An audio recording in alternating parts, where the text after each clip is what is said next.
Nah, ini kita sedang di URJ atau unit rawat jalan.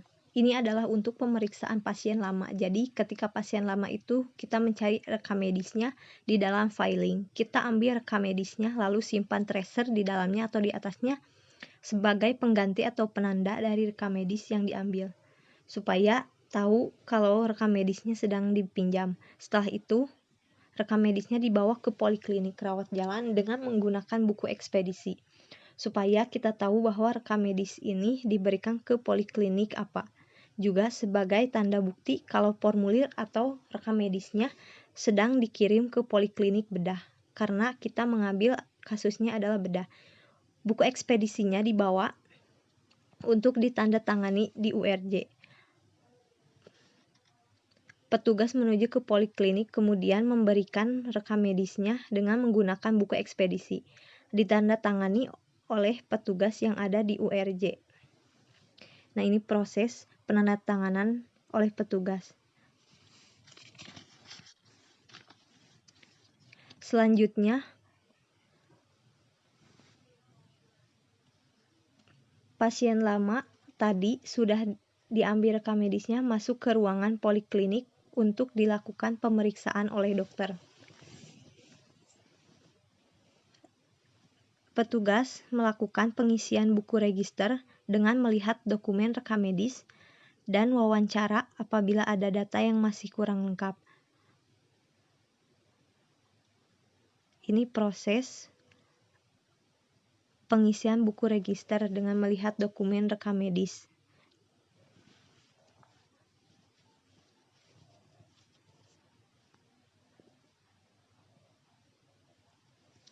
Lalu, dokter melakukan pemeriksaan berupa tensi terlebih dahulu. Ini adalah proses dokter memeriksa tensi pasien.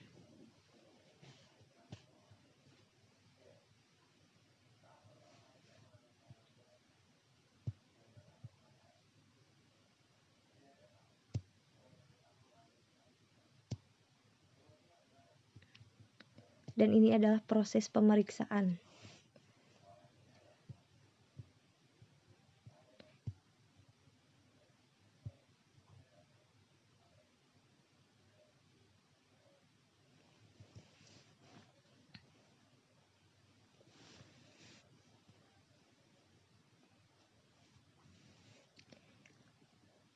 Kemudian ada pemeriksaan anamnesis.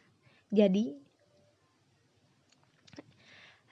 pada saat pemeriksaan anamnesis, dokter menanya kepada pasien apa keluhannya, dicek apa yang menjadi keluhan pasien, lalu ditulis di rekam medis. Jadi, ternyata menurut dokter, pasiennya harus dilakukan pemeriksaan penunjang untuk menentukan diagnosis apa yang diderita oleh pasien. Maka, dokter mengisi formulir atau surat pengantar pemeriksaan penunjang untuk dilakukan pemeriksaan penunjang. Itu adalah formulir pengantar pemeriksaan penunjang, dan yang dianjurkan adalah pemeriksaan di lab. Setelah formulir diisi, kemudian formulirnya diserahkan kepada pasien untuk pasien menuju ke lab. Kemudian, pasien menerima hasil pemeriksaan lab. Kemudian, dikonsultasikan lagi ke dokter untuk penentuan diagnosis selanjutnya.